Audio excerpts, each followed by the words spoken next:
نسألك يا من هو الله نحمده ونصلي على رسوله الكريم اما بعد فاعوذ باللہ السمیع العلیم من الشیطان الرجیم بسم اللہ الرحمن الرحیم۔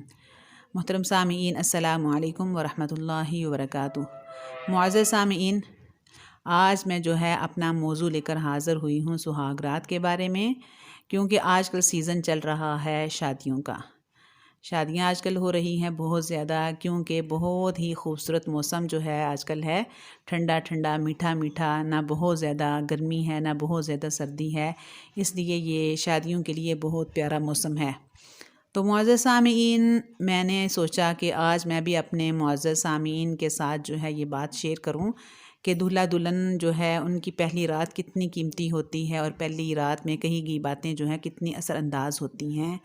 تو محترم سامعین، یہاں میں آپ سے ایک جوڑے کے بارے میں بات کروں گی جن کی بہت ہی خوبصورت باتیں ایک دوسرے کے دل کو وہ شاد کر گئیں، اور دونوں نے ایک دوسرے کے ساتھ وہ اچھی طرح باتوں پر، نیک باتوں پر عمل کرنے کا وعدہ کر لیا، جنہوں نے اپنی سہاگ رات کو بہت قیمتی بنایا اور بہت اچھی باتیں کر کے ایک دوسرے کا دل وہ جیت لیا۔ تو محترم سامعین، میں آپ سے بات شروع کرتی ہوں کہ جب ان کی پہلی ملاقات ہوئی، دونوں نے نفل ادا کیے اور دعائے مسنون کے بعد آپس میں باتیں شروع کی۔ معزز سامعین، دولہا نے کہا، اللہ کا شکر ہے تم مجھے مل گئی، یہ میری بڑی خوش قسمتی ہے، تمہاری جیسی نیک اور خوبصورت تو میں نے کبھی اور دیکھی نہیں۔ ہم اللہ پاک کے حکم کے مطابق جمع ہوئے اور ایک ہو گئے، کیونکہ حضور صلی اللہ علیہ وسلم نے فرمایا کہ عورتیں بھی مردوں ہی کے اجزاء ہیں۔ اب گویا ہم دونوں ایک ہیں، اس لیے کوئی پردہ بھی نہیں۔ جیسے اپنے آپ سے پردہ نہیں، ایسے ہی آپس میں کوئی پردہ نہیں رہا۔ ہماری اچھائی برائی، نفع نقصان سب ایک ہے۔ تمہاری اچھائی میری اچھائی، میری بھلائی تمہاری بھلائی، میری پیاری تم ہو اور میں تمہارا پیارا۔ اب ہم کو تا حیات اسی طرح وہ ہو کر رہنا چاہیے۔ اس کے بعد اللہ تعالیٰ جنت میں بھی ہمیں ہمیشہ ہمیشہ اکٹھا رکھیں گے انشاءاللہ۔ تو معزز سامعین، دولہا فرمانے لگے کہ ہر انسان کے اندر کچھ خوبیاں اور کچھ نقائص بھی ہوتے ہیں۔ انسان کو اپنی خوبی تو نظر آتی ہے، لیکن اپنے بہت سے نقائص نظر نہیں آتے، اور دوسروں کو نظر آ جاتے ہیں۔ جیسے چہرے پر کوئی داغ ہو تو اپنے آپ کو نظر نہیں آئے گا، دوسرا ہی بتائے گا۔ اس لیے ہم کو چاہیے کہ ایک دوسرے کے اندر جو کمی کی بات دیکھیں، اس کو بتا دیں، جیسے آئینہ بتا دیتا ہے، گویا کہ ہم ایک دوسرے کا آئینہ بن جائیں۔ اس کے بعد وہ دولہا صاحب فرمانے لگے، مجھے تو آپ کے اندر کوئی نقص نظر نہیں آتا، بہت اچھی ہو، بہت خوبصورت ہو، اب آپ بتاؤ۔ یعنی دلہن کو فرمانے لگے کہ آپ بتاؤ کہ میرے اندر کیا کیا نقص ہیں۔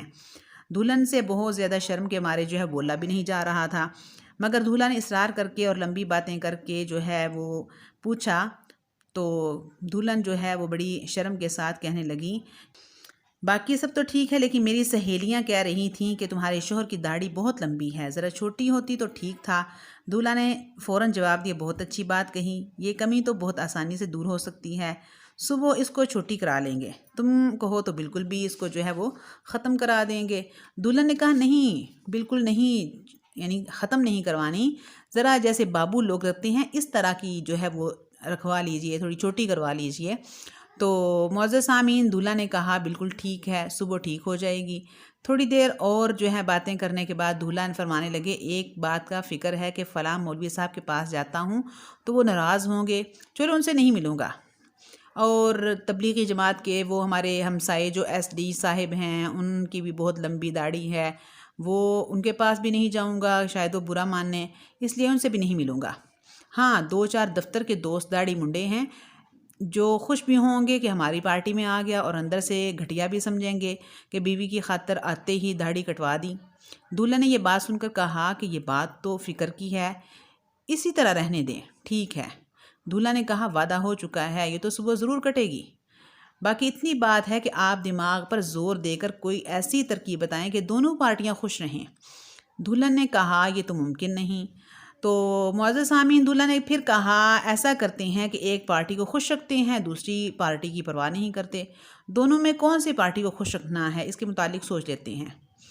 تو معزز سامعین، دولہا نے کہا، دراصل آدمی اسی فیشن کو اختیار کرتا ہے جس کو خوش کرتا ہے، جو عقل والا اور عزت والا ہوتا ہے۔ دولہا نے کہا، بالکل ظاہر یہی بات ہے۔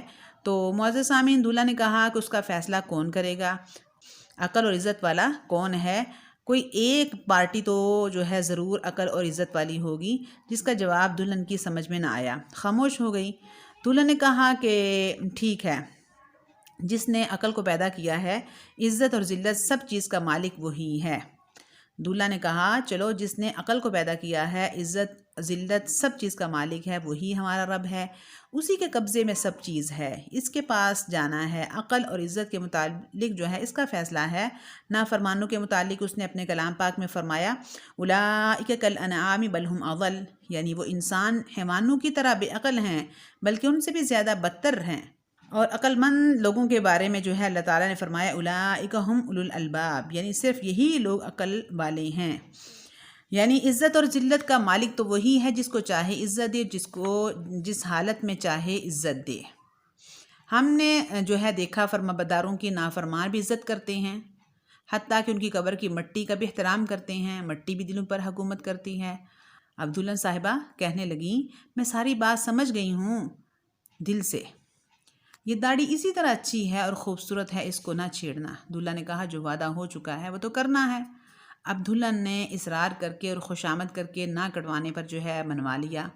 اسی گفتگو کے ضمن میں یہی جو ہے بات ذہن نشین کرائی گئی کہ ہماری دنیا اور آخرت کی عزت، راحت، سکون، ہر قسم کی بھلائی دین ہی میں چلنے پر ہے۔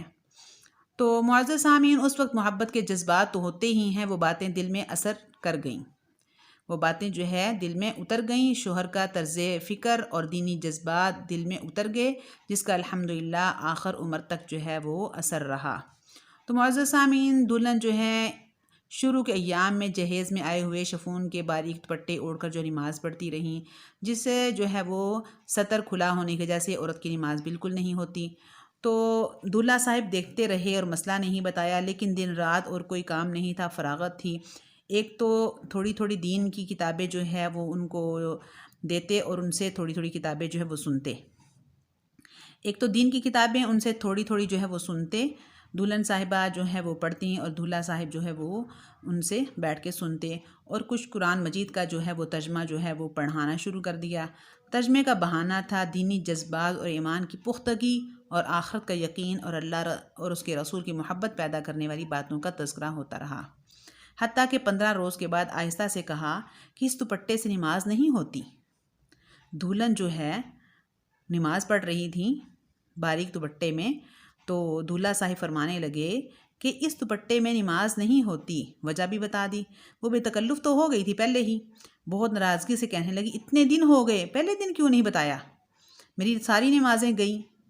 تو معزز سامعین، دولہا صاحب نے جواب دیا کہ نمازیں اب قضا پڑھ لینا، لا علمی کا گناہ ضرور ہوا، اس کے لیے استغفار کر لینا، لیکن اگر اس وقت مسئلہ بتا دیا جاتا تو ڈر کے مارے کچھ نہ تم بولتی، لیکن دل میں گناہ سے بڑھ کر کفریہ خیال آ سکتے تھے آپ کے دل میں کہ فلاں مفتی صاحب، مولوی صاحب، پیر صاحب کی بیٹیاں تو جو ہیں وہ ایسے ہی پڑھتی ہیں، یہ بابو صاحب زیادہ مولوی صاحب ہیں، اتنی سختی کہاں ہے، یہ یعنی بغاوت کا جذبہ جو ہے وہ ہوتا، جس کا ساری زندگی پر اثر پڑتا۔